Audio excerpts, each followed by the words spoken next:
नमस्कार दोस्तों। स्वागत है आपका आपके YouTube चैनल पढ़ाई @24/7 पर। दोस्तों, हमने पिछली क्लास में बात की थी सिंधु घाटी सभ्यता के धार्मिक जीवन के बारे में। आज हम बात करेंगे कि सिंधु घाटी सभ्यता में मृत्यु के पश्चात समाधान की क्या प्रक्रिया थी। क्योंकि समाधान या अंत्येष्टि संस्कार से हमें धार्मिक विश्वास की एक झलक मिलती है।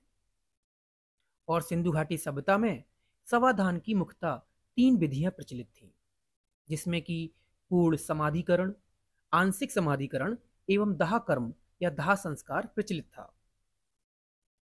पूर्ण समाधिकरण की प्रक्रिया में शव को गड्ढा खोदकर दफना दिया जाता था और आंशिक समाधिकरण में शव को किसी ऊंची चट्टान या टीले पर या जमीन में खुले स्थान पर रख दिया जाता था, जिसको जानवर एवं पक्षियों द्वारा खाने के बाद बची हुई हड्डियों को गड्ढा खोदकर दफना देते थे। लेकिन सैंधव सभ्यता में सबसे ज्यादा प्रचलित समाधान की प्रक्रिया दाह संस्कार थी। अगर हम आंशिक समाधिकरण की बात करें तो इसके मुख्य साक्ष्य हमें बहावलपुर से मिलते हैं, और दाह संस्कार की बात करें तो इसके मुख्य साक्ष्य हमें तरखानवाला, जो कि राजस्थान के गंगानगर जिले में है, वहां से प्राप्त होते हैं। पूर्ण समाधिकरण के साक्ष्य हमें हड़प्पा, कालीबंगा, राखीगढ़ी, लोथल, रोपड़ आदि स्थानों से मिलते हैं।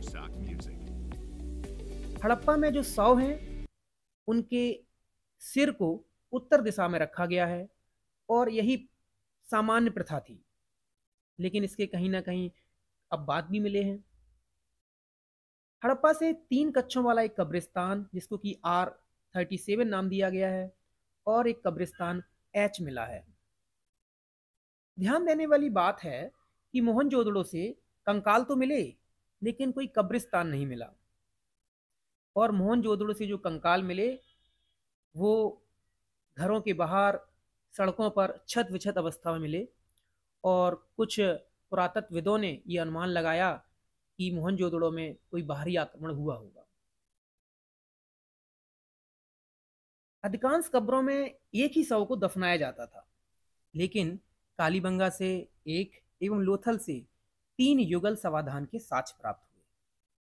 अर्थात इन कब्रों में दो शवों को एक साथ दफनाया जाता था।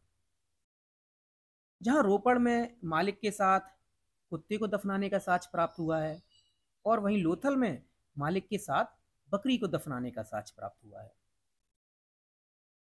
जहां हड़प्पा में स्त्री के साथ बच्चे को दफनाने का साक्ष्य मिला है, अर्थात स्त्री के साथ बच्चे को दफना दिया जाता था। और जो युगल समाधान के साक्ष्य प्राप्त हुए हैं, कुछ पुरातत्वविदों ने इसे सती प्रथा से जोड़कर माना है, और ये निष्कर्ष थोड़ा संदिग्ध लगता है। दाह संस्कार के बारे में कहा जाता है कि राजस्थान के गंगानगर जिले में एक तरखानवाला डेरा नामक जगह से दाह संस्कार के प्रचलन के प्रमाण मिले हैं। अब यहाँ की कब्रें किस प्रकार की होती थी?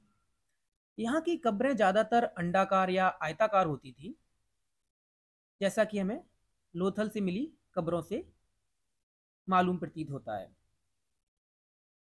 सुरकोटता से एक बड़ी सी चट्टान से ढकी कब्र मिली है। यहाँ कब्र को एक बड़ी चट्टान से ढका गया है। एक विशेष बात यहाँ की है कलश समाधान, जो कि मोहनजोदड़ो सुरकोटता से हमें जिसके साक्ष्य प्राप्त हुए हैं। इस कलश समाधान में जानवरों की हड्डियों को राख के साथ रखा जाता था, और इन कलशों को मार्शल एवं मैके ने प्रतीकात्मक समाधियां माना। इस सभ्यता के लोग परलोक एवं पुनर्जन्म में भी विश्वास करते थे। इसलिए यहाँ के लोग शवों के साथ दैनिक प्रयोग की वस्तुएं भी रख देते थे, जिससे कि पारलौकिक जीवन में उन्हें इन वस्तुओं की आवश्यकता पड़ने पर वो उसका उपयोग कर सके। वर्तमान में भी कुछ समुदायों में पारलौकिक जीवन में विश्वास किया जाता है, वो पुनर्जन्म में ही विश्वास करते हैं, और इसी तरह की कुछ प्रथाएं सिंधु घाटी सभ्यता में भी देखने को मिली। तो हम एक प्रकार से देखते हैं कि हड़प्पा में जो दाह संस्कार की प्रक्रियाएं थीं, समाधिकरण की प्रक्रियाएं थीं, इनमें स्थलों के अनुसार थोड़ा सा भेद रहा है, थोड़ा सा अंतर मिलता है। लेकिन कुल मिला के देखा जाए तो जो आज के दौर में जिस तरह की प्रथाएं प्रचलित हैं समाधान की, जैसे कि समाधिकरण या दाह कर्म, जो आज ही प्रचलित हैं, वैसा ही कुछ हड़प्पा संस्कृति में भी रहा था। तो दोस्तों, अगर आपको ये वीडियो पसंद आया हो तो इस वीडियो को लाइक कीजिए, चैनल को सब्सक्राइब कीजिए और अपने दोस्तों के साथ शेयर कीजिए। Thank you.